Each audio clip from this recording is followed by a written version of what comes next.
소개 시켜드릴게요. 네. 안녕하십니까. 전 방송 저널리즘 연구회 지금 회장을 맡고 있는 노민현 병원식입니다. 먼저 자리가 어떨지 모르겠는데 우리 전전임 회장님이신 김재훈 선생님이 전에 예기치 못하게 오랫동안 사실은 보셨지만 좀 회복되셨는 걸로 알고 있었는데 예기치 못하게 이렇게 운영을 관리하셨습니다. 그래서 잠깐 우리 전전임 회장님이시니까 잠깐 조의를 뜻하는 의미에서 운영을 하고 시작을 하도록 잠깐만 시작하겠습니다. 잠시만요.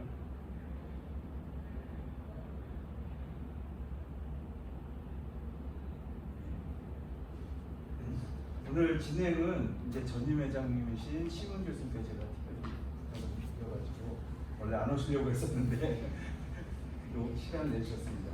네, 심은 교수님 사회를 진행을 하겠습니다. 나와주시죠. 네.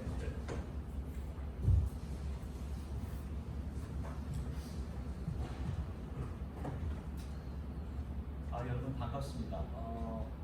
마스크를 제가 쓰고 얘기를 해야 되는지 아니면 벗고 얘기해야 되는지 잘 감이 안 잡히는데 일단은 지금 먼저 쓰고 말씀을 드리겠습니다. 그래서 명료하게 들리지 않는다면 제가 마스크를 벗고 주변에 사람들이 없으니까 한번 얘기를 하도록 하겠습니다.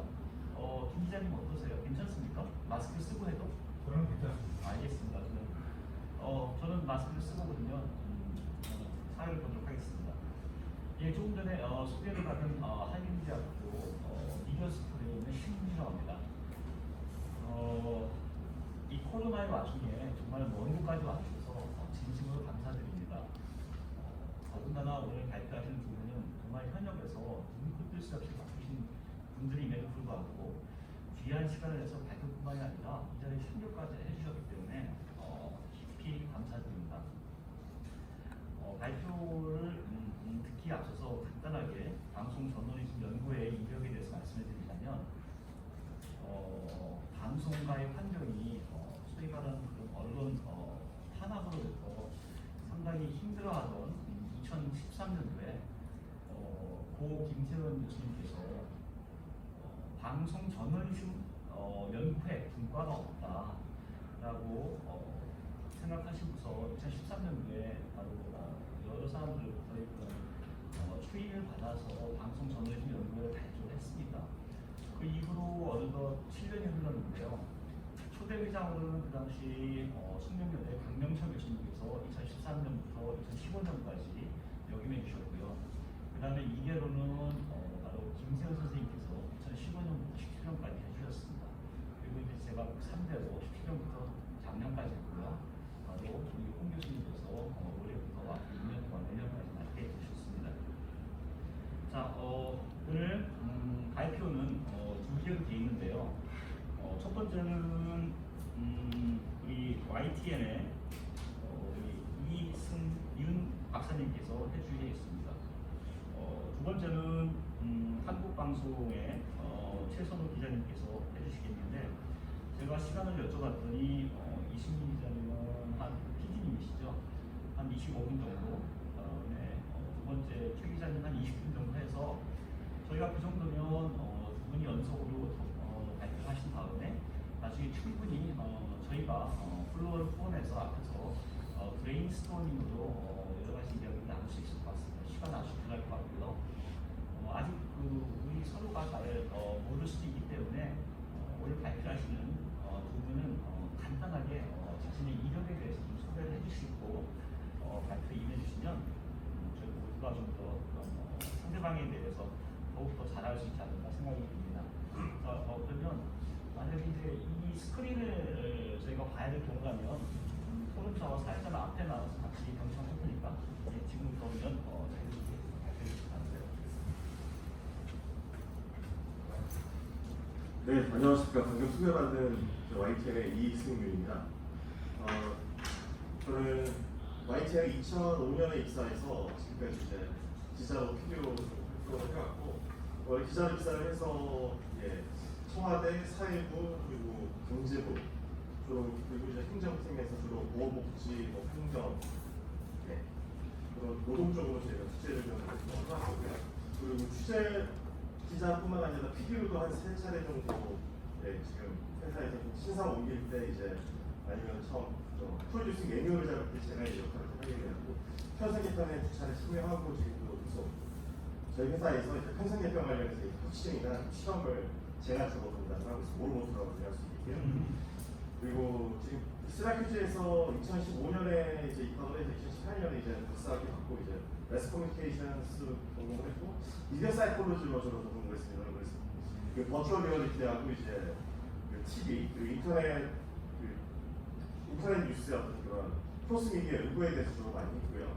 그래서 미디어 이펙트, 크로스 미디어 이펙트가 제 주 전공인데 앞으로 이제 분야를 좀 더 각광받게 되면 아마 더 자주 좀 대부분 인사를 드릴 수 있지 않을까 생각합니다. 일단은 오늘 주제는 제가 제일 잘 아는 주제인 TV 뉴스로 일단 잡아서 한번 하게 되고요. 시청률 관련해서 시청률이 언제나 그냥 딱 정해진 변수처럼 생각되는데 이걸 좀 다각도로 보면 어떻게 좀 우리가 또 유용하게 볼 수 있을까 그 부분을 좀 고민을 하다 보니까 이제 오늘 이런 주제를 찾아서 좀 하게 되었습니다. 뭐 보통 저 방송에 계신 분들은 매일 이제 시청률 때문에 많은 고민을 안고 삽니다. 근데 이게 뭐 강수량처럼 제가 어떻게 컨트롤할 수 없는 거다라는 인식이 많이 강한 편인데 그게 그렇지 않다는 것을 좀 증명하고 싶어서 가설을 세우고 장장 한 몇 개월 동안 저희가 한번 실험을 저희 회사 이제 버려진 시간이 있어요. 사실 6시 반에 이제 버릴 시간을 상대로 제가 이제 팀장의 제가를 받아서 가설을 세우고 이제 실험을 하게 된 케이스였고요. 그렇게 해서 좀 이 상당한 것 같아요.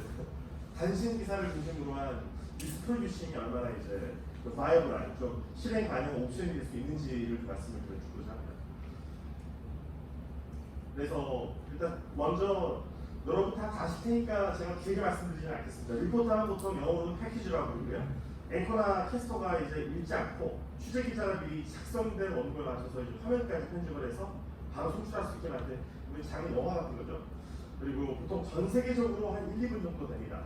그리고 종편이 이제 등장하면서 이제 주로 시사 출연이 많이 들어죠. 토크형 뉴스 그리고 종편형 저널리즘이라고 부르기도 하죠. 근데 이런 리포트와 출연을 중심으로 뉴스 콘텐츠가 생산이 되다 보니까 아무래도 리포트 2분 이상, 2분 정도 그리고 토크는 한 10분, 20분 이렇게 되다 보니까 다양성보다는 특정 이슈에 대한 집중도가 점점 더 높아진다는 걸 이제 체감을 하게 되었고요. 제가 PD가 이번 3번째인데 첫 번째 PD 할 때 아예 종편이 없었고 두 번째 할 때는 이제 종편이 생겨나서 이제 저희 회사도 종편처럼 바뀌어가다. 근데 갑자기 뉴스에 출연이 의무적으로 편성되던 그런 시절을 경험했고요. 지금은 저는 과감하게 출연을 배제하고 그냥 단신과 리포트만으로 충분히 승부를 볼 수 있다는 가설을 하에 한번 도전해보게 되는 결과인 점 말씀드리도록 하죠.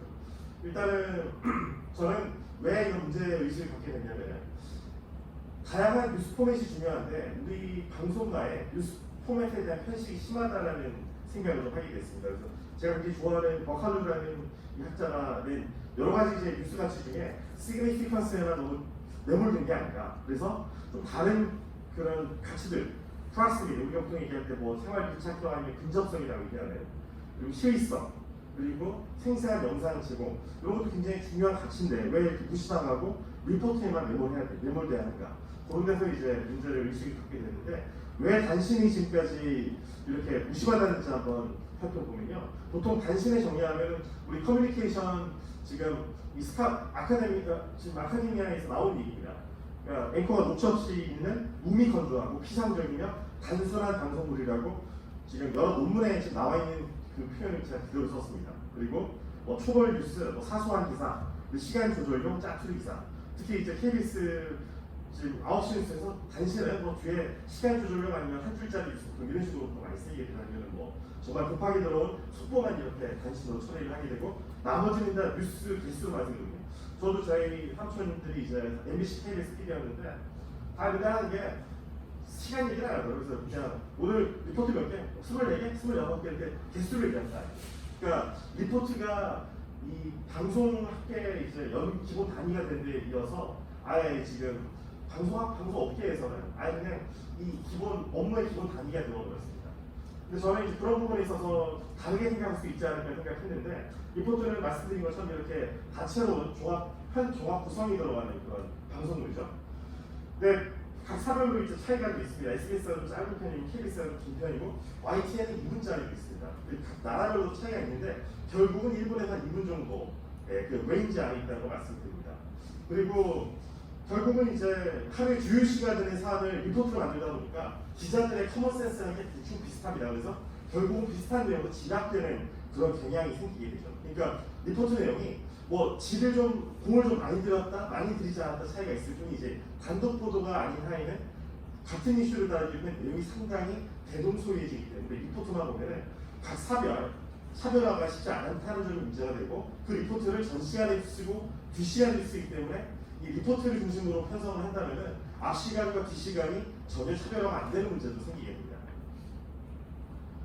그 다음에 이제 출연이 있습니다. 종편 스타일 저널리즘인데 원래는 사실 저도 처음에 종편에 저도 스카우트 일도 맡고 했지만 다소 고생하는 그 동료 기자들 얘기도 많이 들었습니다. 왜 출연을 하는가? 일단 두 가지 이유가 있겠죠. 그 종편을 소유한 대형 신문사들이 정치 이슈에 강하기 때문에 그 브랜드 네임을 그대로 잘 살려보고자 하는 것도 있을 것이고 두 번째로는 타 경쟁 방송사들에 비해서 저희 회사보다도 심지어 부족한 취재 인력을 일단 막 메꿔야 됩니다. JTBC 같은 경우 제가 알기로 초창기에 경쟁부가 딱 2명이었습니다. 그러니까 그 정도로 열악한 지금 인력 상황을 갖고 시간을 때워야 되는데 저희처럼 리포트를 갖다 바치는 그런 인력 구조가 아끼지 않기 때문에 일단 시간을 메꿔줘야 되거든요 처음에.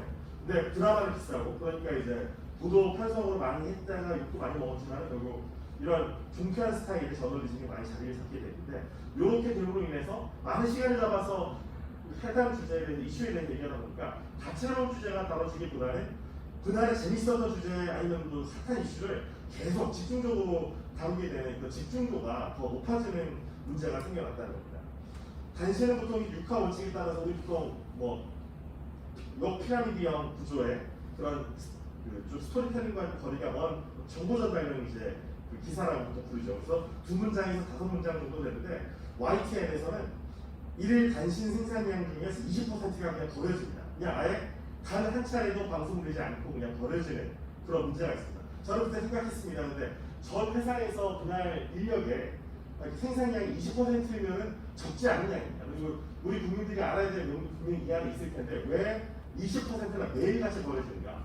그럼 이걸 생산하는 게 문제가 있는 건지 방송을 제대로 하지 않은 것에 문제가 있는 건지 두 가지를 다 생각을 해봤는데 단신은 제가 취재기자로 저도 오래 있어서 봤지만 어쩔 수 없이 써야 됩니다. 그리고 출입처에서 제가 제 존재감을 드러내기 위해서도 써야 되는 경우도 있고 그리고 정말 단신 중에 쓸만한 단신이 많이 있어서 어쩔 수 없이 써야 되는 경우가 참 많습니다. 그래서 필요하기 때문에 쓰게 된 경우도 많이 있고요. 반면에 이제 연합 기사를 보고 그냥 뭐 우리 기사 빠졌네 채우자 그래가지고 그냥 전업 부구식으로 그냥 좀 요식행위로 넣는 그런 단신도 있습니다. 그런 게 섞여 있는 상태에서 20%가 버려진다고 말씀을 드리겠습니다. 그래서 저는 생각하기에 이 단신 같은 경우에 결국 많은 사람들이 인력이 들어요. 제가 미국에 유학 갔을 때 많이 보는 거는 로컬 방송국은 1인이 그걸 다 만들거든요. 그러니까 취재기자 한 명이 MMJ라고 해서 멀티미디어 저널리스트라고 해서 혼자서 그냥 부충상충도 합니다. 근데 우리는 4명이나 나가지 않습니까? 기자, 뭐 촬영기자, 그 다음에 오디오맨까지. 근데 그 영상 편집부가 따로 붙어서 일을 하는 경우도 있어요. 5명이 일하게 되는 그런데 그냥 버려지는 겁니다. 이런 게 좀 안타까움을 많이 우리 취재력들도 갖고 있고 PD들에 대한 굉장히 원망이 좀 심한 상태죠. 그래서 이제 저는 생각하기에 리포트는 일종의 우리가 생각할 때 레고 따지면 레고, 디플로 같은 큰 블록이고 단신이 좀 더 작은 이런 블록이라서 우리가 어떻게 맞출 수 있지 않을까? 그러면은 이런 복잡한 모양을 만들 때 이런 리포트 같은 큰 블록만 갖고는 이런 모양을 만들 수가 없습니다. 결국은 이런 단신 같은 작은 구석으로 맞춰야지 하나의 종합적인 모양을 만들어낼 수 있을 거라 생각을 해서 그런 어떤 스트럭처를 머릿속에 두고 이제 제가 한번 짜보게 되었는데 가사는 이렇게 짜보게 되었습니다. 뉴스에 일단 템포를 올리려고 하는 것은 어느 방송사나 마찬가지입니다. 그래서 KBS 뉴스를 좀 앵커멘트를 줄인다든지 아니면 좀 길이를 줄여서 일반 이슈는 좀 줄이고 심층은 늘리는 식으로 좀 양극화를 좀 해가는 분위기죠. SBS나 MBC도 마찬가지 분위기가 있습니다. 그만큼 템포를 빠르게 해서 시청자들이 지루하지 않아야 된다. 이런 그리고 많은 걸 좀 들려줘야 된다는 그런 모든 문제의식은 다 모두가 갖고 있는데 하지만 왜 그렇다면 더 쉬운 방법인 단신에 쓰지 않는가? 저는 그 부분에서 좀 의문을 제기했고 가설을 3가지를 세우게 되었습니다. 일단 첫 번째는 단신 위주로 편성을 해서 리포트 위주로 YTN 내 다른 뉴스 프로그램과 비교를 해봐서 과연 경쟁률이 응답 시간대니까 시간이 많이 다르지 않습니다. 바로 1시간 나누니까 뭐 시청률 차이가 나왔죠. 얼마나 뉴스의 수요가 차이가 나 있겠죠. 그래서 그런 걸 두고 한번 비교해봐서 리포트 위주로 구성한 우리 YTN 내의 프로그램과 비교했을 때 먹히는가 그걸 한번 비교해보는 게 가설 1번이고요. 두 번째 가설은 단신 이슈의 이 뉴스 프로그램으로 과연 동시간대 우리 경쟁사하고 비교했을 때 먹힐까?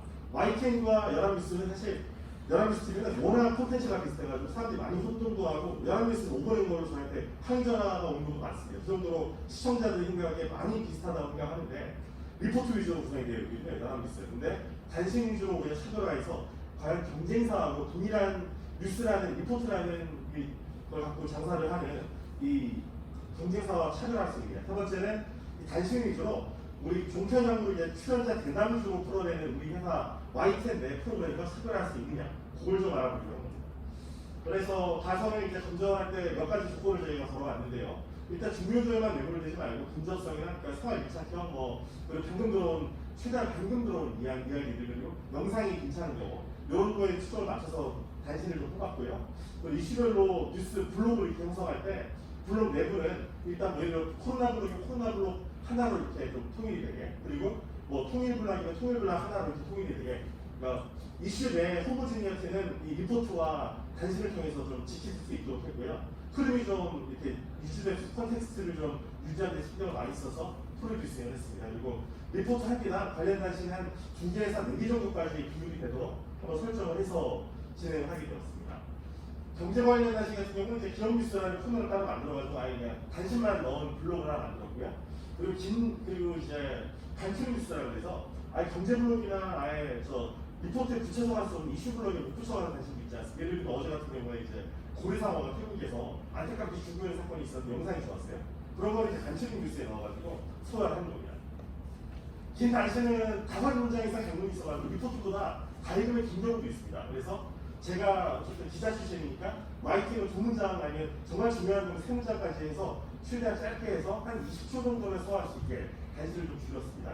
유라이팅을 했고 그리고 방송 콘텐츠의 다양성을 위해서 최대한 방송에 한 차례도 안 나갔던 앞선 시간대 안 나갔던 단신을 위주로 편성을 했습니다.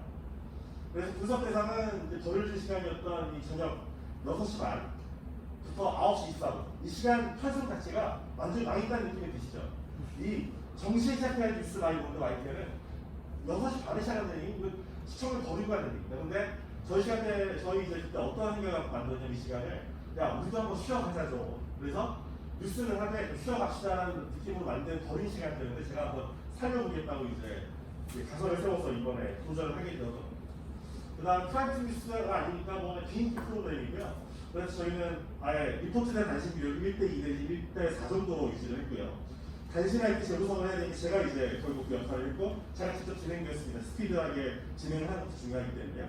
분석 일자는 일단 저희 회사에서 받을 수 있는 시청률 자료가 올해 1월부터 나가지고 1월부터 2월 18일까지 코로나 특보가 시작되고 난 다음부터는 아예 이제 이슈가 몰리고 저희 시청률도 높아지다 보니까 아무래도 저희가 생각하는 밸리드한 데이터가 아니라고 생각이 되어서 일단 그리고 저희가 블록이 바뀌었어요. 그래서 편성 자체가 좀 바뀌었습니다. 이 코로나 때문에 특보로 편성되면서 그래서 기존의 편성 틀 갖고 이제 가지고 있는 데이터셋으로만 저희가 진행을 했습니다. 그래서 예를 들어서 큐시트 하나 보여드리겠습니다. 6시 반 뉴스 이렇습니다. 그러니까 제가 직접 짠 건데요. 리포트가 하나 있고 리포트 단신 2개 붙고 리포트 하나 있고 단신 2개가 3개가 달아붙는 그러니까 코로나 블록이거든요. 그 다음에 이제 또 리포트가 붙고 또 관련해서 이제 관련 단신에 달아붙는 그런 식으로 짰고요. 간추린 뉴스 같은 경우 아예 이제 단신으로만 해서 한 문장씩만 넣습니다. 그래서 스피디하게 음악을 따라가지고 이제 자막을 표출하면서 샥샥샥샥 돌리는 식으로 이제 진행을 했습니다. 그 다음에 이제 비교 대상은 같은 시간대 연합뉴스 TV 프로그램이 뉴스메이커라는 이제 프라임타임 뉴스인데 그것과 비교를 했는데 거기는 단신과 리포트 비율 1대1은 안 됩니다. 그리고 두 번째 대상은 리포트 위주로 YTN에서 방송을 하는 YTN 조합 뉴스를 잡았고요. 세 번째는 이제 종편식으로 주로 대담 위주로 하는 걸 잡았습니다.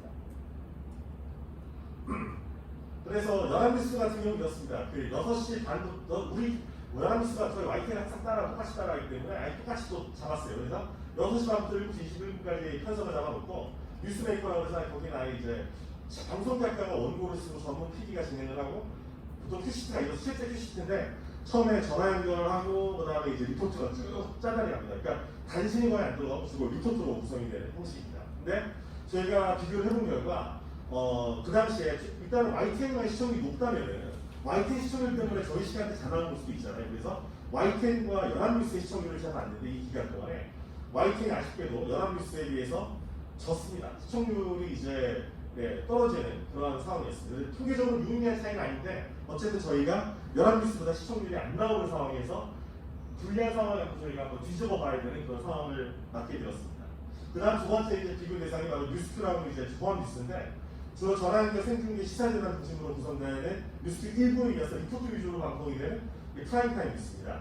그래서 지자체 TV가 큐시트를 짜는데 리포트 났습니다. 주로 진짜 큐시트는 이렇습니다. 그래서 리포트가 있고요. 간신이 하나 들어가고 리포트 하나, 간신 하나 들어가고 리포트가 짜르게 있는 주로 리포트가 1대 한 뭐 2대1 리포트가 2대1 정도 되는 간신이 아주 적게 들어가는 리포트고요. 그다음 뉴스라이팅 전역은 이제 아예 토크만 하는 중편형 저널리즘의 전형이라고 볼 수 있습니다. 그래서 이렇게 됩니다. 아예 리포트만 쓰고 출연하고 리포트 쓰고 출연하고 리포트 쓰고 그런 식으로 아예 그냥 간신은 하나도 안 들어가는 거예요. 그런 식으로 구성이 되어 있는데 한번 단신 비중을 제가 한번 재봤습니다. 5일적으로 랜덤을 뽑아가지고 비교를 해본 결과 제가 진행한 그 뉴스는 72%가 단신입니다. 그 뉴스 프로그램 중에. 그리고 뉴스큐 2부가 전체의 43% 콘텐츠의 43%가 단신이었고요. 뉴스가 있는 전역은 10.6% 가끔 단신을 쓰긴 했어요. 그리고 연합뉴스 뉴스메이커가 24% 정도 단신을 넣었습니다. 자, 그러면 이제 특보 이후에 이제 사업 아닌 특보 이후의 사업도 좀 중요해서 말씀드리면요. 뭐 이름만 바뀌는 방송 시간 중인데 뉴스큐가 앞에 있는 종합뉴스가 1부랑 2부랑 합쳐져가지고 초대형 뉴스 프로그램 편성된 게 좀 차이가 생겼습니다. 그래서 결국 비교를 해봤는데 연합뉴스랑 비교한 결과 일단은 그 기간 동안에 그 동편 코로나 특보가 들어가기 전까지 1월부터 저희가 YTN 6시 반 뉴스가 1.207의 1.2%의 시청률을 기록했고요. 연합뉴스가 뉴스메이커 1.075%포인트로 퍼센트포인트를 기록해서 저희가 T 검증 결과 통계적으로 유의미하게 높게 나타났습니다. 그러니까 이게 YTN의 1위 시청률은 연합뉴스보다 오히려 근소하게 약세였거든요. 그래서 이게 단신 위주로 저희가 YTN 시청률이 연합뉴스보다 떨어지면 불구하고 이 시간대에 이렇게 편성을 바꿔서 한번 뭔가 변화를 가져왔다 이렇게 말씀을 드릴 수 있겠고요. 그래서 가설 2번은 일단 지지되었다고 일단 판단이 됐습니다.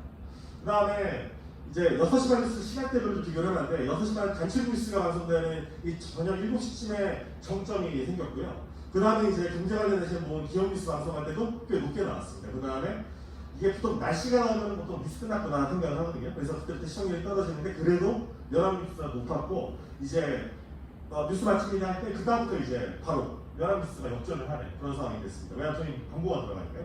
그래서 그래프로 보면 이렇습니다. 그래프로는 이런 형태인데요. 뉴스를 시작해가지고 저희 그 간추린 뉴스, 그 다음에 간추린 뉴스 하고 난 다음에 이제 기업 뉴스 하고 난 다음에 좀 떨어지기 시작하고 그 다음에 이제 저희 광고 들어가면 이제 바로 이렇게 역전된 그런 흐름을 보였습니다. 그리고 이제 과연 그 코로나 특보 이후에도 변화가 있는가 한번 비교를 해봤습니다. 그때도 저희가 유의미하게 연합뉴스보다 더 잘 나왔습니다. 코로나 특보를 한 상황에서도 연합뉴스보다 같이 잘 나왔고요. 흐름을 이렇게 나왔습니다. 실시간으로는 이렇게 뒷부분에 비슷한 구조로 나왔습니다. 자, 그렇다면 이제 뉴스가 있는 그 저녁 저희 종편식 이제 저널리즘 구조를 가진 비교를 해봤는데 역시 저희가 그 T 검증 결과 유의미하게 더 높게 나왔습니다. 그러니까 종편식 그 출연보다 이 단신 위주로 잡는 게 더 높게 나왔고요. 그리고 뉴스큐 2부랑도 비교를 해봤는데 코로나 바이러스 특보 전까지 저희가 유의미하게 이겼고 코로나 바이러스가 이제 참고라고 나타나서 이제 초대형 편성이 됐죠. 2시간 넘게. 그 다음까지 저희가 시청률이 이기긴 했는데 유의미하게 이기지 못했습니다. 그냥 높긴 한데 유의미하게 높지는 않았습니다. 그래서 결론은 YTN 조사 결과 2005년 조사 결과인데 시청자가 하루 평균 YTN 보는 시간이 18분밖에 안 된답니다. 그러면 리포트로 계산해보면 9개고요. 그 단신으로 우리가 쪼개 보면 36개까지 보여줄 수 있다는 얘기예요. 왜냐면 9개를 보여줄 것인가 36개를 보여줄 것인가를 고민을 해야 되는 겁니다. 물론 36개만 보여준 시각도 좋으니까 리포트 하나에 대한 단신을 3개, 4개 섞어서 저희가 컨텍스트를 만들어가고 맥락을 만들어가고 블락을 만들어가면 충분히 먹힐 수 있다는 걸 저는 좀 말씀을 드리고 싶었던 거고요. 다양성 면에서 확실히 괜찮았던 걸 좀 강조를 드리고 싶습니다. 템포도 높일 수 있었기 때문에 시청자들은 물론 저희 구조 내에서 컨트롤룸에서 같이 진행하는 그 스태프들도 굉장히 재밌어하고 흥미진진하게 진행했다는 부분을 말씀을 드리고 싶고요. 그리고 이제 조화를 이루는 짜임새 있는 구성이 맥락 전달과 시청률 전달 측면에서도 효과적이라는 걸 말씀을 드리고요. 이게 YTN 내부와 그리고 경쟁사와도 차별할 수 있다는 점에서 저는 좀 좋았던 것 같고요. 그리고 무엇보다 저한테 고무적이었던 거는 취재부서에서 굉장히 저희 뉴스를 좋아했다는 겁니다. 그래서 취재부서에서 자기네 단신이 다 소화가 되니까 굉장히 만족스러워하고 사기 측면에서도 좋아하더라는 그런 게 있었고요. 근데 문제는 뭐냐면 기자 출신 PD들은 이런 거 저처럼 이제 리라이팅을 반응한데 진행 PD들은 리라이팅 할 때 야 네가 뭔데 기사를 어떻게 이렇게 항의를 듣는 경우가 있습니다. 그래서 힘들어하는 문제가 있어요. 실제 문제는 진행 PD들이 많이 진행을 하거든요. 그러니까 이게 문호가 개방되어 있지 않다는 문제가 이렇게 저희가 하려면 두 번째는 리라이팅 할 수 없게 아예 그냥 취재 부서에서 단신 한 2문장짜리로 올려주면 좋다는 겁니다. 근데 그걸 그렇게 하지 않으니까 단신 2문장으로 이렇게 올려주는 게 좋은데 그렇지 않다는 게 좀 문제가 있고요. 그리고 단신 중심이 되면은 앵커가 힘들어요. 앵커가 너무 힘들어요. 그래서 2명 체제로 최소한 가야지 인력 부족가 좀 있다는 거. 그리고 이런 변화가 반반을 일으킬 수 있습니다. 그래서 충분한 소통과 설득이 좀 필요하다는 말씀을 드리겠습니다. 연구할 게 좀 참 많습니다. 아마 다 지적해 주실 시간이 있는데요. 더 많은 걸 지적해 주시겠지만 일단 뭐 의미는 그래도 가설을 설정하고 진짜 방송 현장에서 감히 시청자들을 대상으로 시험을 했다는 걸 일단 좀 의미가 있다고 생각을 하고 좀 죄송스럽기도 합니다. 완벽하게 준비하는 걸 해야 되는데 더해진 시간을 이용해서 한번 좀 실험을 해봤습니다. 그리고 하지만 단신기종의 뉴스 컨텐츠가 구성이 이루어지기 전에 이전 시기에 저희 탑 뉴스랑 비교를 했어야 되는데 그 데이터가 없어서 제가 못했는데 이건 앞으로 좀 확보를 하게 되면 다시 한번 비교를 해보고 싶습니다. 그때 연합뉴스랑 어땠는지 제가 얼마나 열심했는지를 보여주면 확실하게 더 설명을 할 수 있을 거라 생각하고요. 이 보도전문 채널의 경우와 KBS나 다른 종편이나 아니면 공중파에서도 이런 식으로 이제 했을 때 하지 않았을 때 그런 부분에 대한 연구가 좀 이루어지지 못했다. 그냥 보도전문 채널에서만 이루어진 실험이라는 어떤 좀 제한이 있는 겁니다. 다른 측정이 가능한 독립변이를 추가해서 회계 분석으로 어떻게 어떤 변인들이 이 시청률을 만들어내는가를 앞으로 좀 산술적으로 계산해보는 것도 필요할 것 같습니다. 그리고 저 생각은 양적 연구도 필요한데 질적 연구를 통해서 이런 독립변인을 더 찾아내는 것도 필요하다고 생각합니다. 네, 이상입니다. 질문 있으시면은 제가 나중에 끝에 같이 이제 종합 토론을 갖도록 하겠습니다. 감사합니다.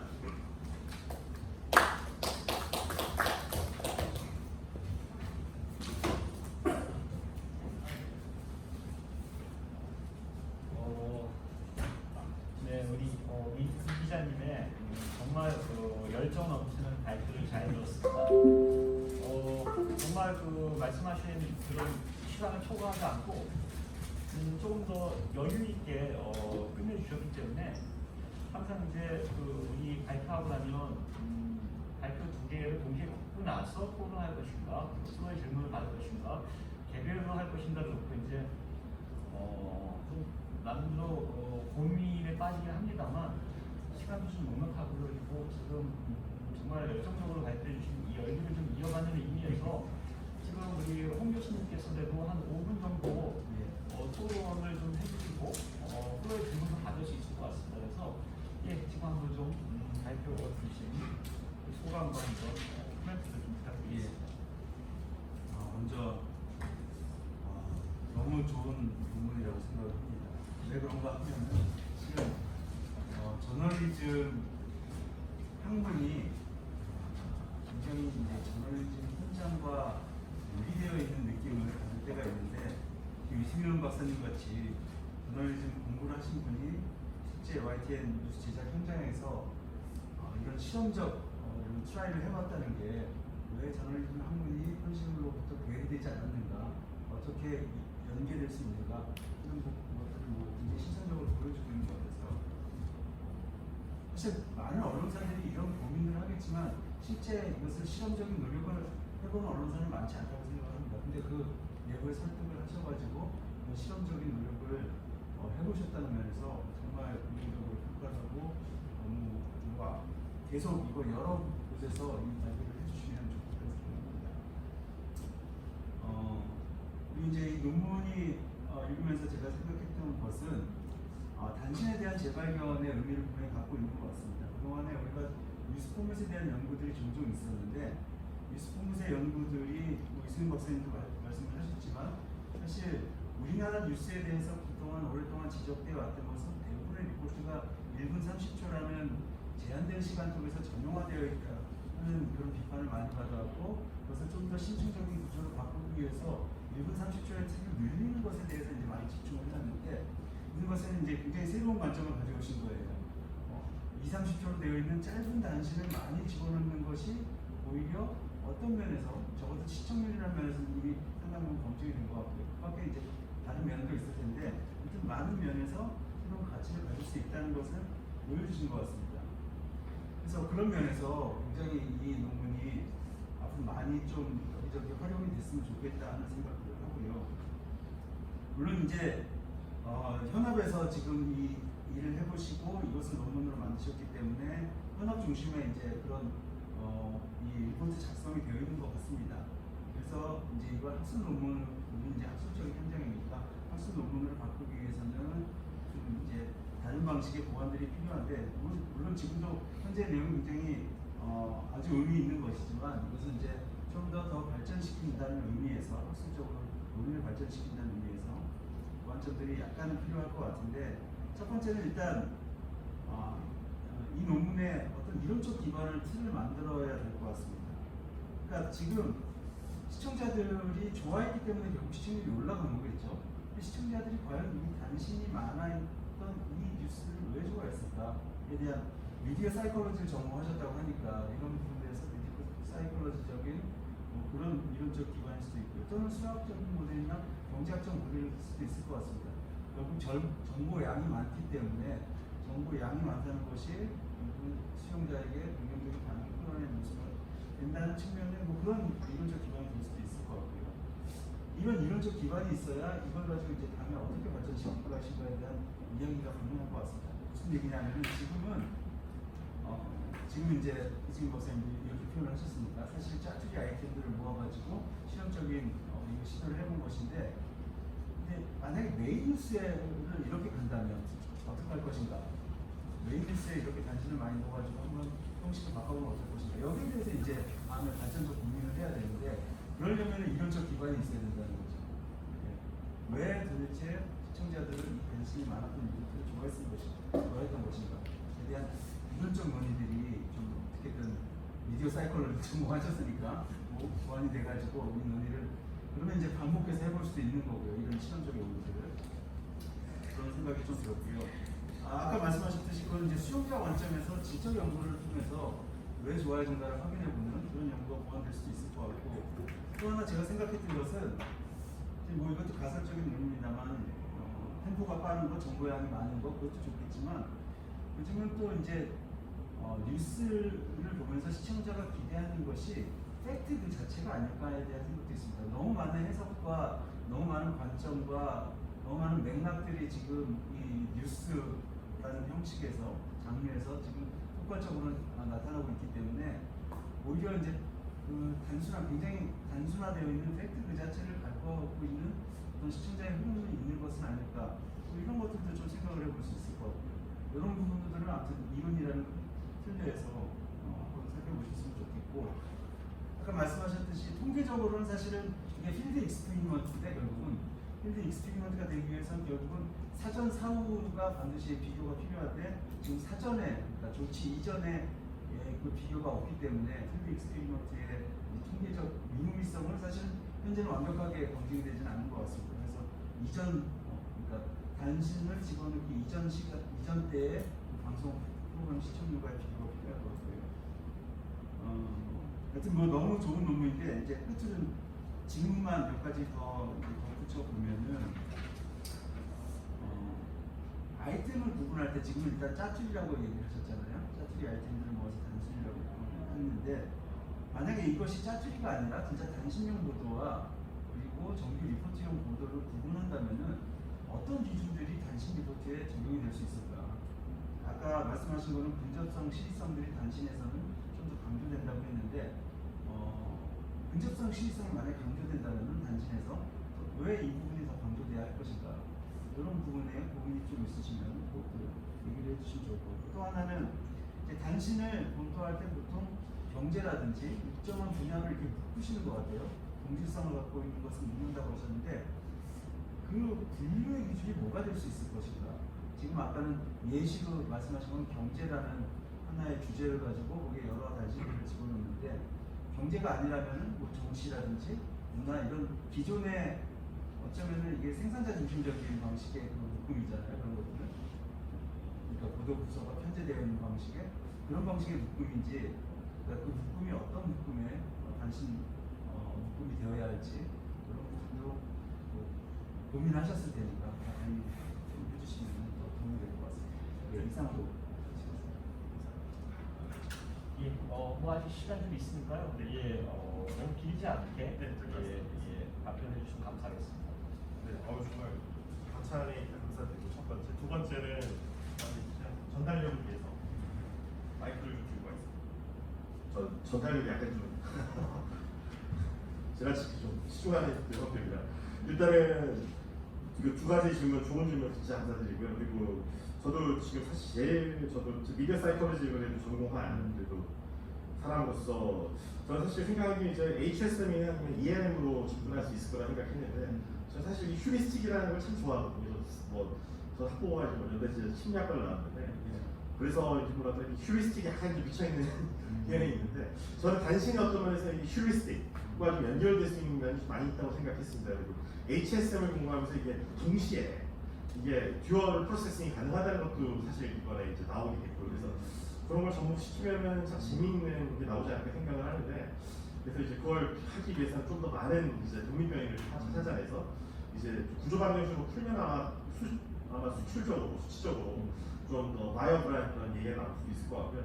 좀 저는 아까 말씀하신 제일 뼈아픈 부분이 이론적인 근간이 좀 부족하다는 부분은 좀 뼈저리게 저도 느끼는 부분이고 좀 그 부분을 많이 보완하도록 하겠습니다. 그리고 질문 주신 내용 중에 일단 저는 그럼 중요한 뉴스 이슈는 과연 단신으로 어떻게 다룰 것이냐 굉장히 중요한 말씀입니다. 근데 저는 생각하기에 이 리포트 3개로 블록을 구성하는 경우가 보통 그렇게 리포트 한 2개에서 한 4개 정도 구성을 하죠. 하나 거는 블록이 되지 않는데 저희 같은 경우는 이제 그래서 리포트 대신에 리포트 하나 가고 단신을 한 3-4개 붙여서 가는데 근데 예를 들어서 지금 코로나 블록에 지역 감염 이슈가 있는데 거기다가 엉뚱한 거 예를 들어 뭐 코로나 지금 특효약이 나왔다 아니면 코로나 동물 실험에서 A형이 뭐 더 위험한 거다 이런 얘기가 나오면 그 맥락에서 멀어지겠죠. 그래서 저는 생각할 때 블로그를 일단 형성해야 되고 블로그를 형성하려면 이 컨텍스트가 서로 맞아야 된다. 그래서 사람들이 읽어봤을 때 도움이 돼야 된다. 그래서 저는 여러 가지 이제 그 뉴스 가치 중에 저는 프락시미티 쪽에 좀 생각을 해서 어떻게 하면 이슈에도 서로 근접해서 이슈끼리 서로 좀 이렇게 붙는 거를 그러니까 코릴레이션이 높은 걸 좀 붙여볼까 생각을 해서 최대한 코릴레이션이 높은 것들을 좀 단신에 갖다 붙였습니다. 그리고 최대한 타임리니스, 그러니까 좀 최근에 나온 기사 중에서 그래서 그런 사람들이 이제 가장 최근에 나온 내용인데 지역 감염증 관련해서 지금 홍대에서도 발생했고 뭐 어디서 발생한 걸 붙여주면은 도움이 될 거라 생각을 했고요.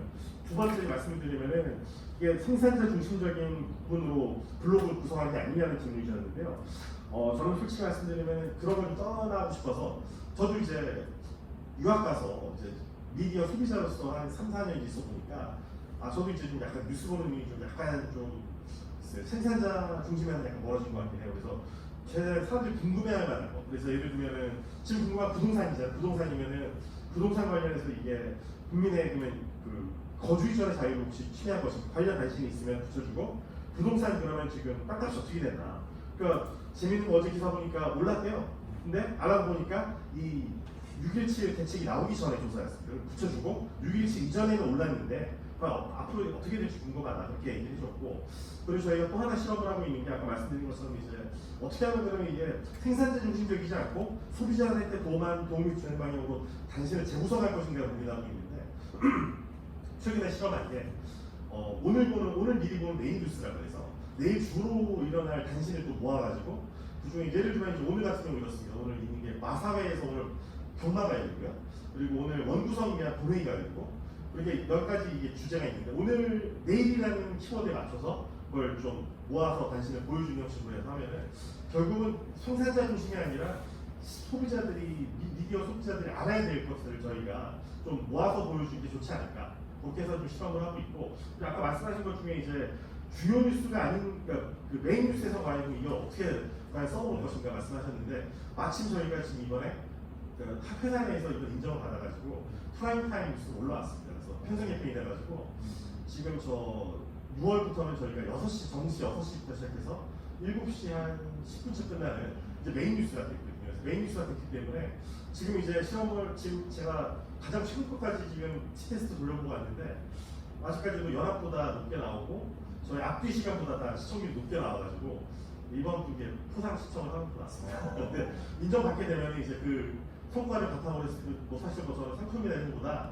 중요한 거는 그걸 인정받아서 다음 넥스트 레벨로 이제 올라갈 때 이걸 믿고 매뉴얼로 사람들이 이용할 수 있게끔 신뢰도를 주는 게 중요하다고 생각하거든요. 제가 하고 난 다음에 이게 이어져야 되니까요. 그러니까 말씀하신 것처럼 메인 뉴스에서도 이게 충분히 바이어블한 그런 뉴스 프로세싱, 뉴스 프로듀싱이 될 수 있다는 것을 좀 매뉴얼화 하면은 그럼 이제 YTN에서 성공하면 연합이 따라할 거고 연합이 따라하면 그다음 종편, 그다음에 공중파식으로 우리 방송 매체도 리포트 중심의 이제 몇 분 길이로 할 것이냐가 아니라 단신을 어떻게 넣어서 대화를 어떻게 할 것이냐 좀 더 넓은 포뮬라가 좀 더 옵션이 다양해지는 결과가 되지 않을까 해서 좀 그런 면에서 좀 기대를 좀 하고 있습니다. 아, 예. 역시 아주 꼼꼼한 그런 지적에 열정적인 답변 감사합니다. 사실 뭐 지금 플로에서도 많은 그런 질문들을 하고자 하는 것을 제가 느낄 수 있습니다만 역시 시간도 정해져 있기 때문에 일단은 우리 이 기자님 발표 여기까지 듣기로 하고요. 그 다음 발표자를 모시도록 하겠습니다. 그거이나 오늘 나중에 뭐라도 하고 있는데요. 예, 기자님. 혹시 시작하실 때 간단하게 본인 소개해 주시고 예, 바로 발표해 주시면 감사하겠습니다. 지금 오늘 PPT는 그냥 말씀하신 것처럼 사장님 프로저 나오셔도 되겠습니다. 무슨 말씀하십니까? 기자를 하시는데 기자는 아니시고 얘기 들으려고 했어요. 그러시군요. 아, 죄송합니다. 오렌지 말투를 하셔서 지금 네네네. 기자를 하시고 예, 네. 뭐 충분히 거리가 있어서 저는 그냥 네. 따놓고 하겠습니다. 예, 안녕하세요. 저는 KBS 공영미디어연구소 그리고 수장을 맡고 있는 최성욱이라고 하고요. 그리고 저는 뭐 앞서 홍원식 교수님 말씀하신 것처럼 기자는 아니고요. 정확히는 기술자입니다. 예, 엔지니어고요. KBS에서 그 전략기획 관련된 뭐 총괄 업무를 맡은 적이 있었고 그 다음에 지금 그 연구소에 와 있습니다. 연구소에서는 2014년도 이래로 계속 연구소에서 관련된 일이 있었고 저널리즘과 관련된 연구는 제가 뭐 진행한 바는 뭐 거의 없습니다. 솔직하게 말씀드립니다. 별재질의 하단에 있는 그 김태현 선생님하고의 인연 때문에 어떻게 정리를 좀 하게 됐는데 그분께서 좀 저널리즘에도 좀 관심을 가졌으면 좋겠다라는 의견 때문에 준비를 하다 보니 하필이면 올해 이번 주에도 이런 상황들이 좀 생겨서 안타깝기도 하고 또 좀 추모글 같은 느낌이 좀 개인적으로 좀 듭니다. 소개는 이전으로 하겠고요. 예. 근데 생각을 하다 보니까 제가 뭘 쓸 수 있을까, 저널리즘과 관련된 뭘 쓸 수 있을까라는 생각을 이제 들기 시작을 했어요. 주로 정책과 관련된 업무들을 주로 했었기 때문에. 근데 우리가 몇 가지의 문제 의식이 있었습니다. 첫 번째는 어제 그저께도 발표가 났지만 옥스퍼드 저널리즘 연구소에서 또 디지털 뉴스 리포트를 냈는데 지금 조사 이래로 한국이 들어간 조사 이래로 한 번도 꼴찌에서 벗어난 적이 없다. 신뢰도가. 그리고 모두들 저널리즘의 위기라고 이야기를 하고 뉴스의 위기라고 이야기를 하는데 생각해보니 생각보단 학술적 연구들도 많이 진행되지 못했던 것 같고 그리고 굉장히 단편적이고 지금 만민공동회를 해도 시원찮을 판인데 굉장히 그 부분적인 이야기들을 가지고 많이 하고 있더라. 근데 우리한테 놓여져 있는 근본적인 위기를 어떻게 봐야 될 거냐라는 문제에 좀 설정을 해야 될 필요가 있겠다라는 생각이 들어서 뭐 학술적인 논문이라기보단 에세이에 가까운 글로 내용을 준비했습니다. 본문으로 일단 설명을 시작을 하겠습니다. 시간이 제한이 어차피 되어 있습니다. 앞서 말씀드린 내용과 유사합니다. 위에 있는 내용들은 일종의 위에 있는 내용들은 매우 비슷하고요. 근데 문제는 저희가 언론을 다루는 또는 뉴스를 다루는 매체가 너무나 많아졌다는 부분을 굉장히 큰 차이가 있는 것 같습니다. 벌써 온라인 뉴스만 해도 2019년도 말 기준으로 따지면 불과 15년 전에 비해서 한 30배, 지금 한 근 9,000개 가까이 육박하게 됐어요. 우리가 2005년도에 286개였는데 정보는 계속 과잉 생산이 되고 있는데 언론사는 계속 늘어나지만 그 언론사들이 내는 정보는 이미 계속 그 수용자들한테 바닥이라고 지금 신뢰하기 어렵다라고 되어 있는데 신뢰할 수 없는 정보들이 계속 나오고 있는데도 이걸 통제할 수 있는 방법은 지금 없는 거죠. 그리고 국내에서 여러 가지 연구들이 진행이 된 바 있습니다. 물론 여기에 달진 않았습니다만 손석준 선생님, 그다음에 돌아가신 김승주 선생님이 저널리즘 위기에 대한 글도 쓰셨고 그 이외에는 전문직의 위기랄지 좀 분파적인 어떤 부분적인 입장에서의 어떤 위기들을 많이 지적해 주셨어요. 특히 언론사 개인의 관점이랄지 아니면 출입처라는 취재 관행에 대한 문제랄지 여러 가지 문제를 제기했습니다만 좀 포괄적으로 보이지는 않았던 것 같다 이런 생각이 들었습니다. 그래서 그 문제를 뉴스 시장의 실패라는 관점에서 문제를 좀 보고자 했습니다. 그래서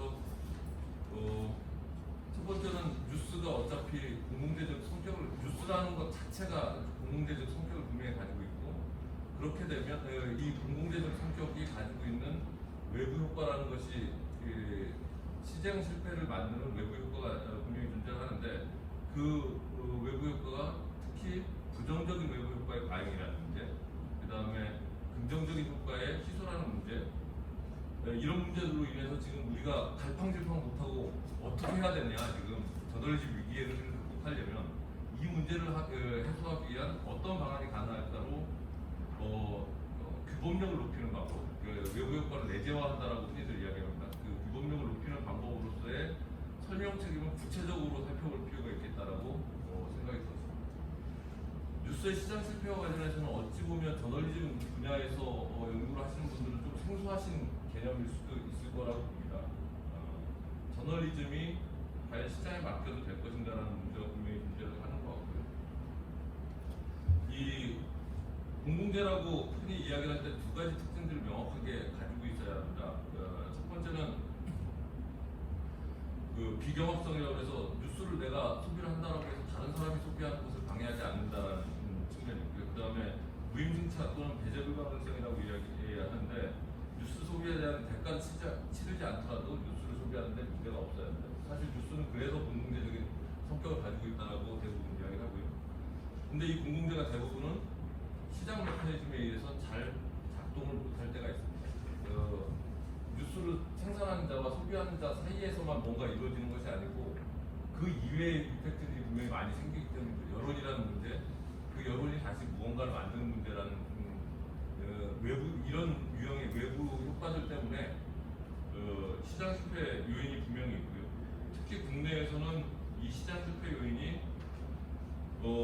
신뢰할 수 없는 정보의 광인이라는 부정적인 외부 효과하고 믿을 수 있는 또는 꼭 필요한 우리 사회에 필요한 뉴스는 잘 노출되지 않거나 만들어지지 않거나 이러고 있다라는 희소해지고 있다라는 긍정적 외부 효과가 적게 발생하고 있다라는 문제가 분명히 있는 것 같습니다. 그래서 그런 문제들을 요인별로 살펴보면 3쪽에 정리를 좀 했습니다. 4쪽으로 바로 가겠습니다. 첫 번째 크게 네 가지의 지금 외부 효과를 부추기는 요인이 크게 네 가지가 있다라고 의견을 드리고 싶습니다. 첫 번째는 부정적 외부 효과의 과잉입니다. 이 요인은 두 가지 측면에서 지금 우리나라 상황에서 두드러지게 나타나는 것 같은데 첫 번째는 언론 매체가 너무 많아졌습니다. 그러면서 그 언론 매체들 간의 경쟁이 너무 두드러지다 보니까 어뷰징 문제 분명히 당연히 생기고 있고요. 클릭수 또는 노출에 대한 문제, 그러다 보니까 매체 자체가 많아져서 생기는 문제가 있고요. 두 번째는 그것이 실제 오랜 기간 논의가 됐던 뭐 선전이나 소문이나 이런 것들을 가짜뉴스라는 이름으로 지금 우리가 다시 부르고 있지만 그런 문제들로의 결과에 지금 이르게 된 거죠. 근데 이 가짜뉴스의 문제는 앞서 말씀드린 뭐 긍정적 외부 효과, 우리 사회에 꼭 필요한 뉴스의 희소 또는 노출이 덜 됨으로 인해서 생기는 경우가 분명히 드러나는 것 같습니다. 결국은 진짜 뉴스의 부재거나 과소 생산 때문에 생기는 문제일 가능성이 굉장히 높아 보입니다. 그거를 그쪽에서 이 가짜뉴스에 대한 문제를 원리를 조금 정리를 해보고자 했습니다. 그냥 간략하게 에어라고 정리를 했는데요. 첫 번째는 이렇게 많아진 인터넷 뉴스, 인터넷 신문이나 많은 뉴스 미디어들이 이 세계의 문제에 대해서 굉장히 명확하게 대응을 하지 못하고 있는 느낌을 받습니다. 첫 번째는 A, 증거의 모호함에 대한 문제들을 클리어하게 전달 못하고 있다는 거죠. 가짜뉴스의 기본적인 원리는 이 세계로 많이 설명이 될 수 있을 것 같습니다.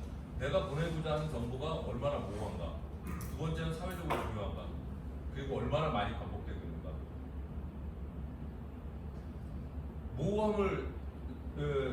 모호함을 가지고 장난을 치기 시작하면 루머가 되는 것 같고요. 중요한 문제를 가지고 장난을 치기 시작하면 선전이 되는 것 같습니다. 그리고 반복에 대한 문제는 중요한 문제나 중요성에 대한 문제를 재확산하는 문제가 되고요. 우리가 조국 사태 문제에 사람들이 굉장히 많은 분노나 여러 가지 이견을 줬던 이유는 분명히 저만큼 중요하지 않은데 왜 저렇게 중요하게 다루는 걸까라는 문제였던 것 같고요.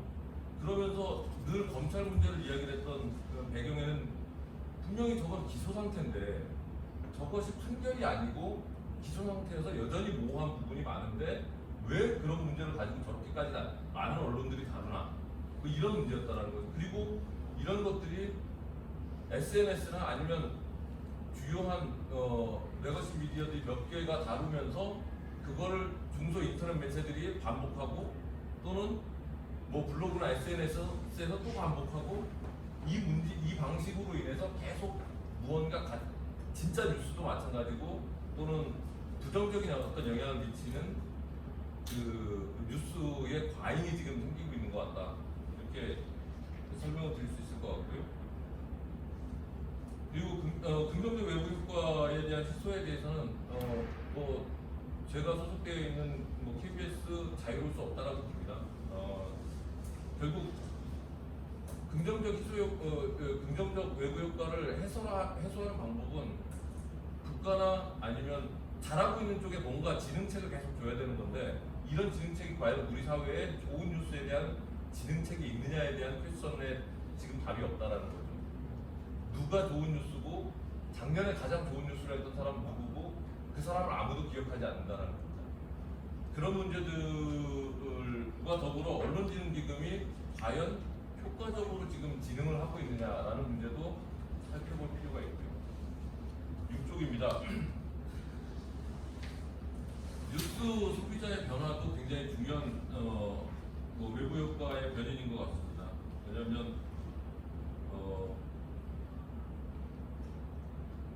뉴스가 이전과는 달리 넷플릭스랑 경쟁을 해야 되는 상황인지도 모르겠어요.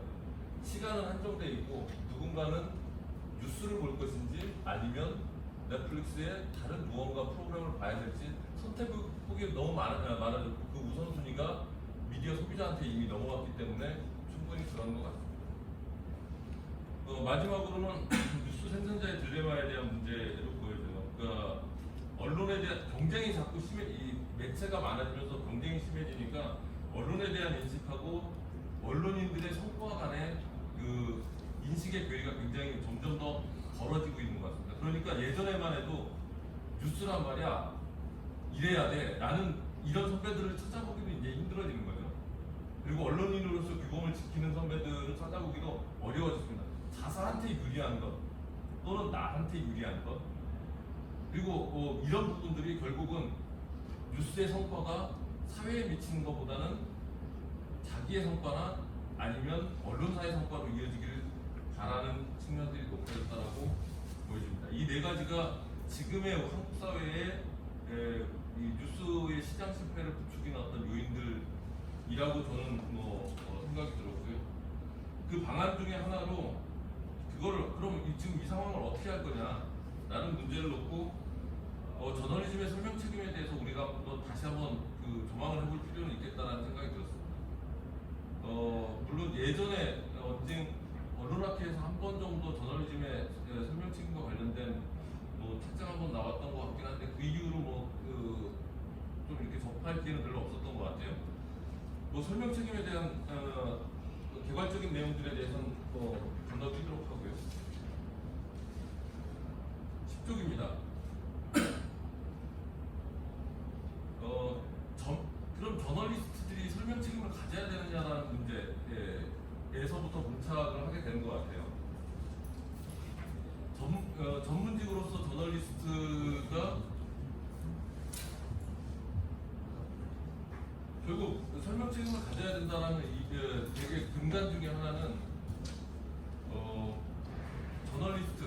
저널리즘을 다루는 사람들이 결국 전문직이다라는 기초에서부터 출발할 수밖에 없는데 그 10페이지 중간에 보게 되면 기본적으로 전문직이라고 하는 사람들이 가지고 있는 설명 책임을 가질 수밖에 없는 몇 가지 유형, 핵심적인 요소들이 있다라고 보입니다. 첫 번째는 계량적인 어떤 지식이나 수명 기능들을 분명히 가지고 있어야 된다는 점이고요. 그 다음에 두 번째는 직무의 배타적인 어떤 성격. 세 번째는 여기 계신 분들의 많은 분들이 보유하신 계신 것처럼 학위라는 또는 그 라이센스라는 어떤 자격증명의 기초로 하는 경우가 있고요. 네 번째는 전문직 재생산 교육을 하는 경우죠. 다섯 번째는 현재 저널리스트들이 일부 이야기하는 그 직업 이데올로기와 밀접한 관련이 있다고 보입니다. 이 중에서 저널리스트는 다른 전문직들과 굉장히 큰 차이를 보이는 몇 가지가 있어요. 대부분의 전문직들은 그 변호사든 의사든 공학을 했든 대부분 라이센스에 기초를 합니다. 유일하게 그렇지 않은 직업군이 딱 두 개예요. 저널리스트하고 성직자입니다. 그들은 언론이나 또는 종교의 자유에 관련된 문제이기 때문에 이들의 전문직과 관련된 문제들을 국가가 통제하기 어렵기 때문에 사실은 굉장히 방치되어 있는 영역이다라고 볼 수도 있습니다. 아무나 기자가 될 수 있고 이분들의 퀄리피케이션에 대해서는 사실 엄밀히 따져보지 않죠. 그런 측면들이 큰 차이가 있습니다. 그렇지만 전문직이라고 하면 결국 비전문적인 사람들이 그 사람이 잘했는지 못했는지를 알 수가 없기 때문에 결국 그 사회 책임 때문에 설명 책임을 가질 수밖에 없는 거고요. 이 저널리즘의 설명 책임과 관련된 내용들은 11쪽을 한번 봐주시면 좋을 것 같습니다. 하고 싶은 얘기는 그래서 설명 책임 여태까지 규범적으로 여러 가지 이야기들이 많이 됐지만 그래서 어쩌자는 거냐 이런 얘기겠죠. 저널리즘의 설명 책임의 작동과 관련해서 그 오랜 연구를 하신 그 파리 이대학의 버틀랜드 교수님 계세요. 그러니까 전 세계적으로 전문직으로서 저널리스트들이 어떤 설명 책임을 가져야 되는가 이런 거를 누구한테 설명 책임을 가져야 되는가 어떤 형태로 가져야 되는가 그들만 가지면 되는 것인가 이런 논의들을 하고 한 24가지 정도의 내용들을 정리를 했습니다. 그 내용을 표로 정리를 한 게 13쪽이고요. 그 저널리즘, 그러니까 설명 책임의 작동 구조, 메커니즘을 크게 세 가지로 구분했는데 첫 번째는 내부 메커니즘입니다. 결국은 저널리스트가 또는 그 저널리즘이 뉴스가 생산될 때 나오는 윤리 행동이나 또는 윤리 강령이 잘 지켜지고 있느냐, 윤리 강령이라는 게 과연 존재하느냐, 정말 프로페셔널 저널리스트라면 결국 그거에 의해서 그 그 메뚜기에 대해서 자기 스스로를 보호를 해야 되는데 그런 것조차를 잘 가지고 있느냐, 지키고 있느냐, 알고 있느냐라는 문제가 굉장히 중요한 문제고 두 번째 개별 조직이죠. 뭐 저희 같은 KBS라면 KBS 내에서의 뭐 잘못한 보도에 대해서 사과를 적절하게 하고 있느냐, 어떤 식으로 사과를 하고 있느냐, 또는 옴부즈맨이나 뭐 시청자 대표를 통해서 충분하게 의견들을 잘 듣거나 그들에게 뉴스를 한 행위에 대한 부분들을 설명을 하고 있느냐라는 문제. 뭐 이런 부분들이 내부 작동 내부 설명 책임의 메커니즘 중에 한 틀인 것 같습니다. 두 번째는 이 지점에 굉장히 주목을 하게 되는데 다른 전문직 조직과는 달리 기자들은 기자협회가 사실은 규범력을 굉장히 많이 발휘를 해줘야 합니다. 이익단체로서의 기자협회가 아니고 사실은 규범들을 지켜나가는 뭐 통제력들을 사실 기자협회가 굉장히 강하게 발현을 해줘야 되고 사실 어제 오늘 얘기도 아니고 47년도에 허친스 보고서의 굉장히 중요한 얘기 중에 하나가 니들끼리 굉장히 그 구명을 잘 지켜야 된다. 그래야만 그 집단의 전문성을 잘 유지할 수 있을 것이다 라는 거 하는 그 부분에 대한 내부적 검토가 좀 필요해 보입니다. 그리고 미디어 비평 프로그램 당연히 중요해 보이고요. 우리나라 기자들 중에 타 기자를 비판하는 사람을 본 적은 없습니다. 술 먹으면서 비판해도 뭐가 문제인지 공적으로 비판하는 경우를 본 적은 없습니다. 이 문제도 굉장히 유도하고 발현하고 장려해줘야 될 문제가 아닌가라고 보여지고요. 언론학회나 학계에 굉장히 당부를 하고 싶었던 부분은 외부 메커니즘인 거죠. 설명 책임으로서의 외부 메커니즘입니다. 흔하진 않죠. 뭐 저널짐의 리뷰와 관련된 사례들 자체를 보기가 너무 어렵고요. 뭐 어메리칸 저널리즘 리뷰든 아니면 콜롬비아 저널리즘 리뷰든 많은 잘하고 있는 것과 뭐가 보완이 돼야 될 부분들이 외부에 계신 분들, 저널리즘 내부에 있는 분들이 아니고 이분들이 지속적으로 무언가를 자극을 줄 수 있어야 되는데 그런 체계가 우리 사회에 지금 있는지조차 약간 퀘스천 마크고요. 비영리 조직도 마찬가지입니다. 기자들이 누군가에 대해서 사실은 비판받을 거에 대한 뭔가 두려움이 있어야 되는데 두려움이 없단 말이죠. 외부적 작동 기제로서의 두려움도 분명히 없고요. 그렇습니다. 그리고 협력 작동 구조, 협력적 메커니즘을 놓고는 사례들을 봤더니 사실 우리 언론중재위원회가 해외 같은 경우는 협력적 중재의 메커니즘의 사례에 해당되는 것 같아요. 지금 해외에 뭐 미네소타 뉴스 카운슬이나 아니면 내셔널 뉴스 카운슬 같은 경우 사실 다 없어졌잖아요. 이제 뭐 재원 자체를 시민들이 부담을 해서 조정을 같이 하고 어떻게 나아져야 된다는 것들이 이제 뭐 다 사라졌기 때문에 어떤 형태로 지금 협력을 만들어낼 수 있을지도 좀 고민을 좀 해봐야 될 것 같습니다. 근데 다만 무엇보다도 약간 소구하고 싶은 내용들은 지금은 기레기라고 그들을 비판할 준비는 되어 있지만 작동 기제로서 우리 사회가 기자들을 공적으로 비판할 수 있고 구체적인 내용으로 비판할 수 있는 체계들을 가지고 있느냐, 그리고 그런 부분들을 특히 학계는 어떻게 만드는 것이 서로에게 협력적인가, 이런 고민에 대한 부분들이 필요하지 않을까 이렇게 생각이 듭니다. 마지막으로 결론을 말씀드리면 네 가지로 요약을 드리고자 합니다. 첫 번째는 뉴스 시장의 외부 효과를 좀 내부화할 필요가 있겠다. 첫 번째는 롤모델을 만드는 게 굉장히 중요하다. 가짜 뉴스 잡으려고 정말 많은데 돈 쓰지 말고 정말 누가 잘하고 있는지, 그리고 누가 기억될 만한 기자였는지, 어떤 언론이 그럴 만한 것이었는지 좀 더 주목할 수 있도록 해주는 것이 필요하지 않을까. 뭐 예시는 거기 써놓은 것들은 뭐 뉴욕 대학의 뭐 훌륭한 기사 100선, 뭐 영향력 있는 언론인, 영향력 있는 저널리즘 이야기, 뭐 오히려 이런 것들을 통해서 누군가가 좀 더 나은 그 사회적 영향을 미칠 수 있도록 좀 더 유인하는 것이 좋지 않을까라는 생각이고요. 두 번째는 죄송합니다. 언론이 모든 사회 분야 중에서 가장 방치되어 있는 분야라는 거에 대해서 솔직하게 서로 간에 인정을 하자는 의견입니다. 그리고 그거에 대해서 서로 비판할 준비를 합시다 라고 이야기하는 용기가 필요하다 이렇게 생각이 들고요. 세 번째로는 미디어 기술을 좀 잘 쓰면 좋겠다라는 생각이 듭니다.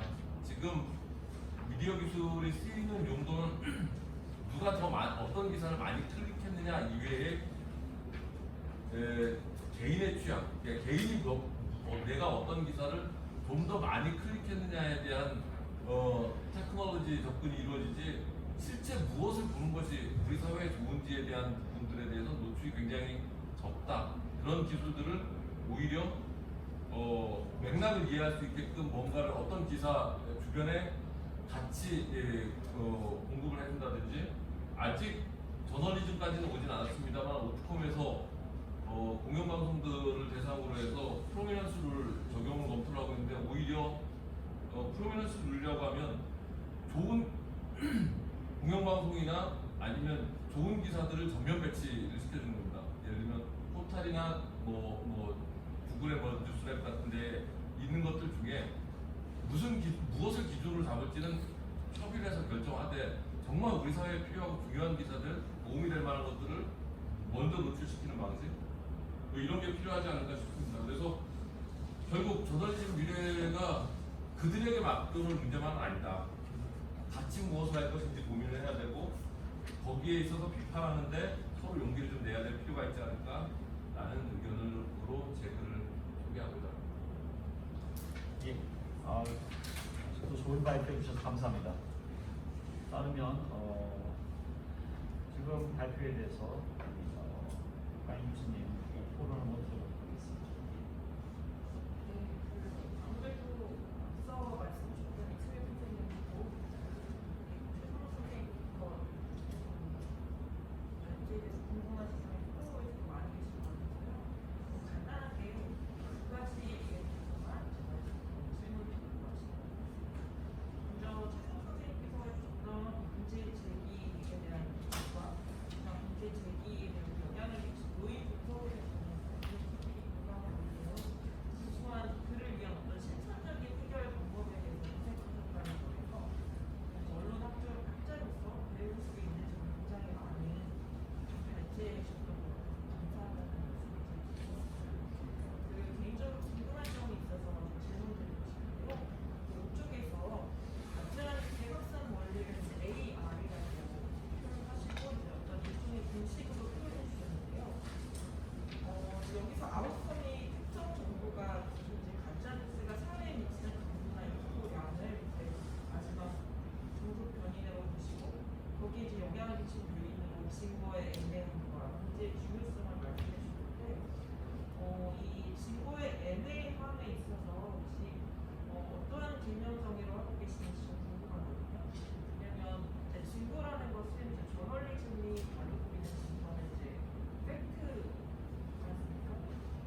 네, 하고요. 마지막으로 시간 관계상 그 14쪽에 이제 결론을 말씀해 주셨는데 저는 이 부분에 대해서 굉장히 적극적으로 공감을 하는데요. 그 가짜뉴스에 대해서 적극적으로 어떠한 뉴스가 더 중요할 수 있는지에 대해서 공개하실 필요가 있다는 말씀이셨잖아요. 구체적으로 이게 어떻게 실천할 수 있을지가 저는 궁금하고요. 그리고 또한 이 부분을 언론사 혹은 어떤 기관이 정해주는 방법도 좋지만 그 뉴스를 소비하는 소비자 입장에서 어떤 언론사의 기사가 좋은지 어떤 정보가 좀 더 신뢰할 만한지 그러한 어떤 장치들도 필요하다고 생각하는데 그 점에 대해서 어떤 의견을 갖고 계시는지 궁금합니다. 네, 너무 좋은 연구 감사드리고요. 네, 제 수업을 이렇게 해봤습니다. 감사합니다. 간단하게 예. 힘들죠. 그 애매함과 관련된 문제 그는 거기 이 내용의 일부를 기술해 놨습니다.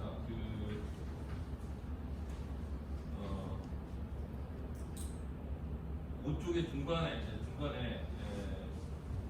이런 과정들 때문에 애매모호함이 커진다라고 보여지는 건데 이제 평균화, 강조, 노화와 관련된 과정들을 통해서 지금 말씀하셨던 이제 그런 기준들이 기준들도 마찬가지고 모호성과 관련된 문제들도 이런 과정들 때문에 생기는 과정들이 굉장히 중요한 역할을 하는 것 같다고 보여지는 부분이고요. 그 다음에 두 번째 뉴스의 가치 무엇이 중요하냐라는 문제를 놓고는 뭐 사실 그 뉴스로에 있는 사람들이 판단을 해야 되겠죠.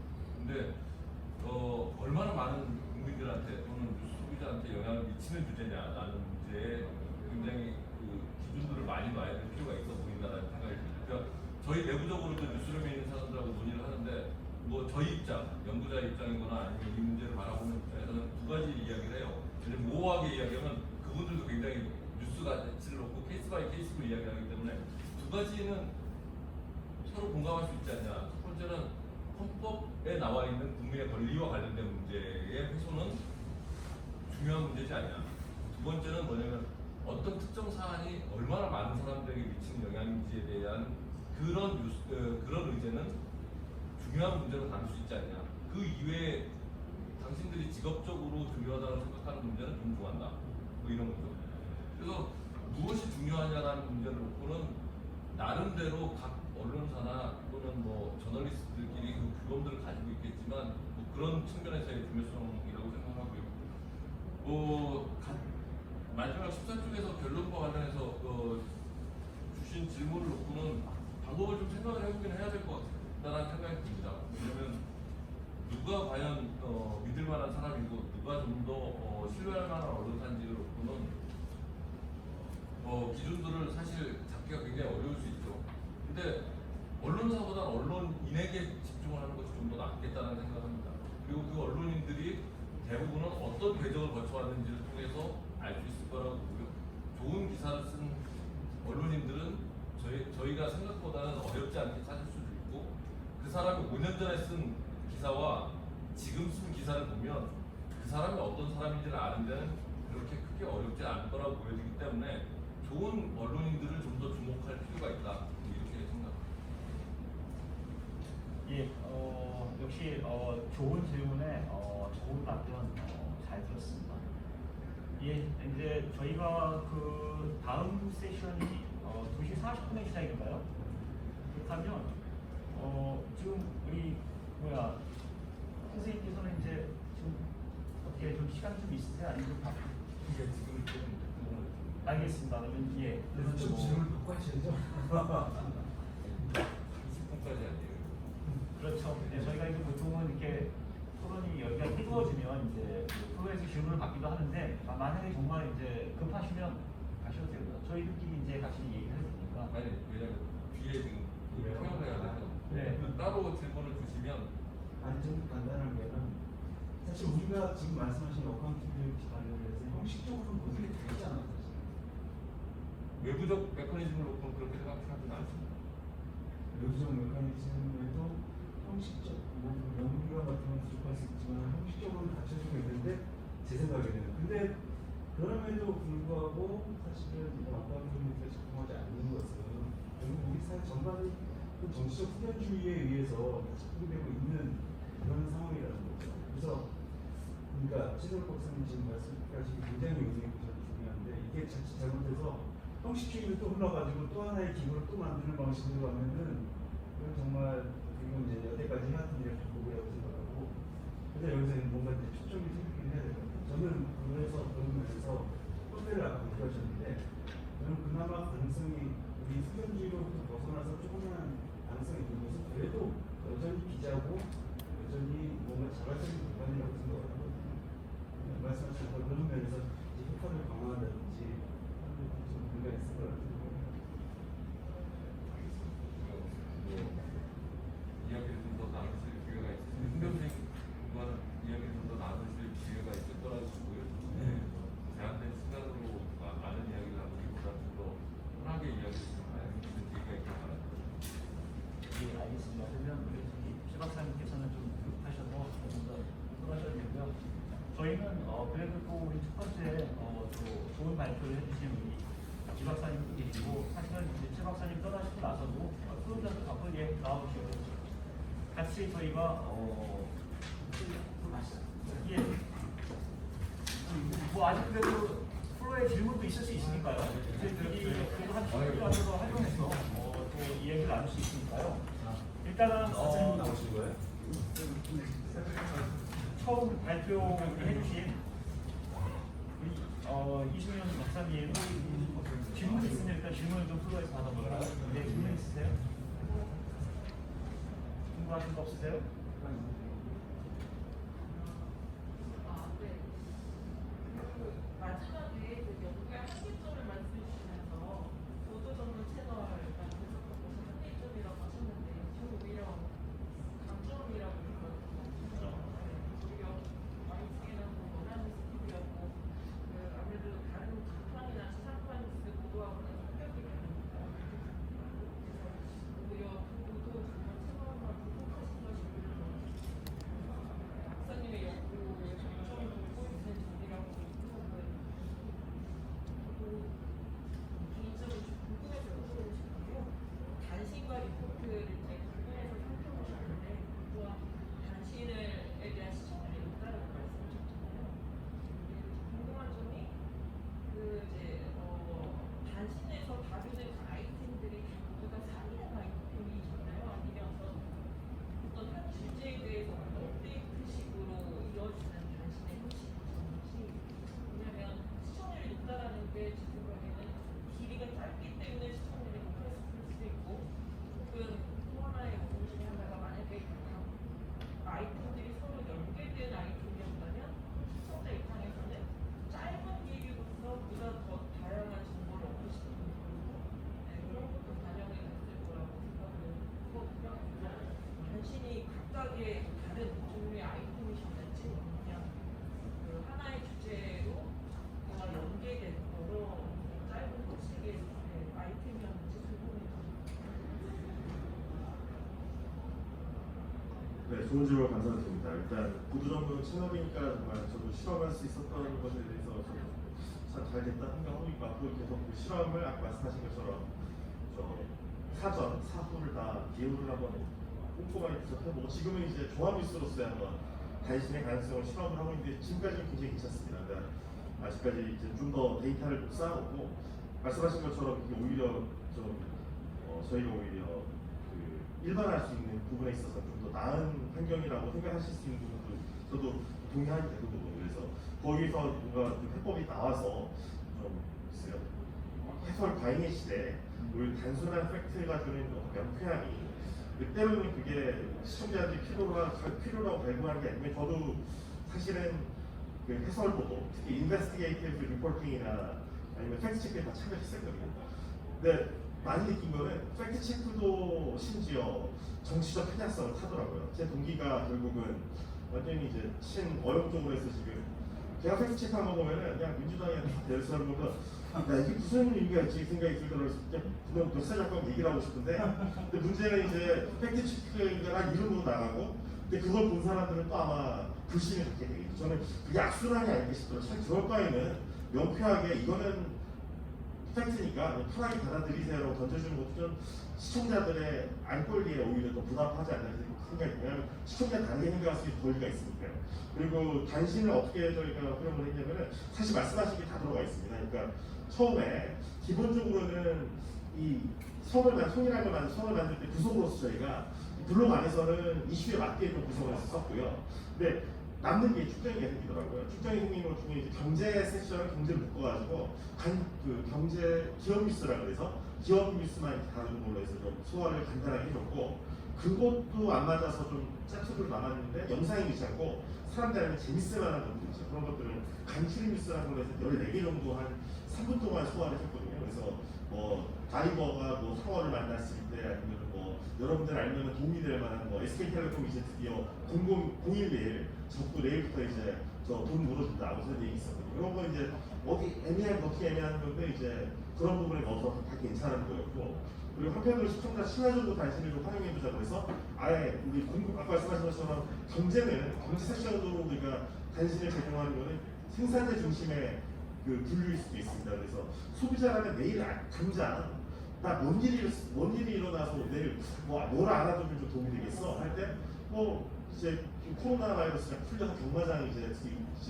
다시 경마장 재개됐고 뭐 원구성 다시 하고 그리고 내일부터 이제 6.17 대책의 일환으로 이제 일부 지역에 이제 그 규제가 시작된다는 거 그런 것들을 알아두면 좀 도움이 되는 정도니까 그런 거를 좀 이런 맥락이 맞지 않고 그냥 아니면은 간추리는 이렇게 좀 애매한 거를 차라리 오히려 이제 시청자 내일 당장 알 필요가 있는 것들 묶어주고 요즘에 또 하나 시간을 더 해보고 있는 게 날씨 관련해가지고 날씨 관련해서 그러면 좀 묶어가지고 사람들이 알만한 정보를 좀 더 묶어주자. 그래서 이제 날씨를 좀 더 쓸만하게 하자. 날씨 따로 가니까 사람들이 별로 관심이 없어 무슨 끝났다는 생각하더라고요. 그래서 그러면 좋아. 그러면 무기가 언제부터 많이 갔어야 그걸 또 기사를 찾아가지고 그걸 붙여가지고 이제 날씨랑 연결시켜서 좀 맥락화 해보자.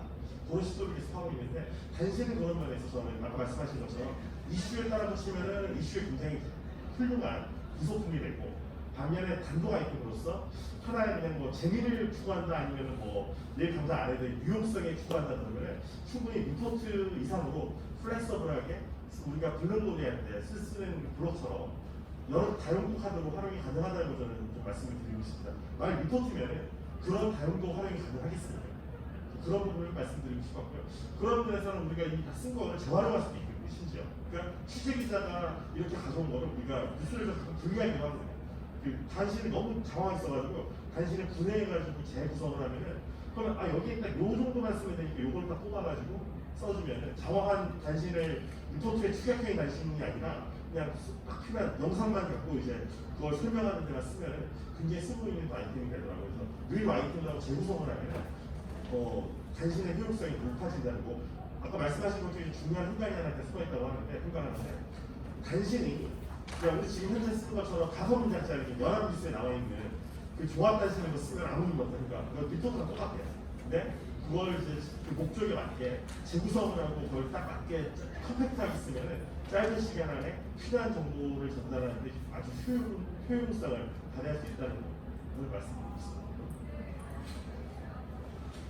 네, 저는 그래서 아까 그 질문 드렸는데, 그러니까 지금 말씀하신 바도 포함되어 있는데 이게 적어도 찾아내는 것은 요즘에는 관점이라든지 해석이라든지 맥락을 중시하는 리포트하고 이제 별개 다른 방식의 이제 리포트를 하니까 단신 중심의 생각을 하고 있는데, 근데 분명히 여기서도 이제 맥락이 있을 거라는 거죠. 그 맥락을 구성하는 게 아까 말씀하셨듯이 동일한 그러니까 카테고리 속에서 단신들을 이렇게 집어넣는 거, 플러스미터라고 아까 얘기하셨는데 그걸 구성하는 게 하나의 맥락을 만드는 건데 이게 어떻게 작용할까 굉장히 궁금한 부분이에요. 그러니까 보통 이제 기사에 하나의 기사에서 우리가 프레임을 발견하는 기사 속에 있는 어떤 정보들을 가지고 그것을 이제 맥락화하는 프레임을 발견하는데 그런 맥락은 없으면 개별 기사의 맥락이 없음에도 불구하고 그런 기사 관련된 기사를 쭉 붙여놓음으로써 일종의 모자이크된 맥락이 나타나거든요. 그래서 모자이크된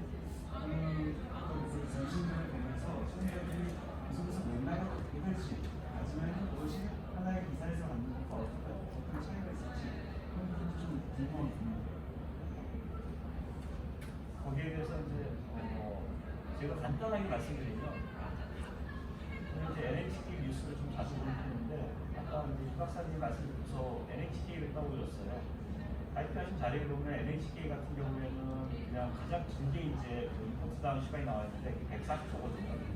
사실 NHK는 정형화된 특집이 9시부터 시작해서 9시 35분까지 35분 시간 나갔는데 처음 4에서 5곡지는 지금 YTN에서 시도하고 있는 식으로 메인 리포팅에다가 관련 있는 단신들이 2-3개, 3-4개가 붙어서 패키지로 나갑니다.